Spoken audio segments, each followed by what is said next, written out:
Welcome back. Time for the word on Wall Street. Top investors watching your money. Joining me right now is the Fitz-Gerald Group Principal, Keith Fitz-Gerald, Amerivet Securities Head of U.S. Rates, Gregory Farinello, and ETF Trends CEO, Tom Lydon. Gentlemen, it is great to see you this Wednesday morning. Thank you so much for being here.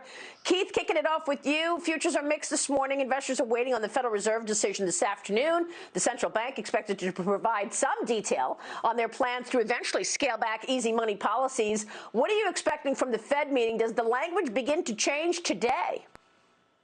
Well, I tell you what, that's a very tough call, Maria. The Fed does an awful lot about talking about inflation. They really don't do anything. I can't help but remember 1979. I see shades of the need for the Volcker torpedo growing all over again. I do think there's division within the Fed that we're going to see slightly more hawkish tone. I think the market is setting up for a vicious taper tantrum if the Fed doesn't get this right. It's one of the more important Fed meetings we've seen in a long time. Yeah, I think you're right. Now, Cornerstone Macros sticking with their S&P 500 year-end price target of 4,500. Michael Kantrowitz is saying that earnings estimates are too low and they're going to go much higher.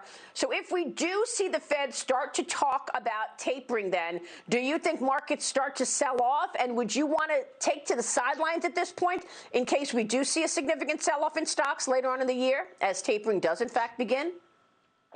Well, I tell you what, that's an interesting question. I think it depends on whether you're a trader or an investor. I'm an investor. I'm going to use any opportunity to go on the offensive, not to the sidelines. That's what risk management's for. So I'm already hunting for companies I want to own. I'm looking for companies that can protect their margins. Things are going to grow no matter what the Fed does. So if there's a short-term dip, I'm going to use that to my advantage if I can.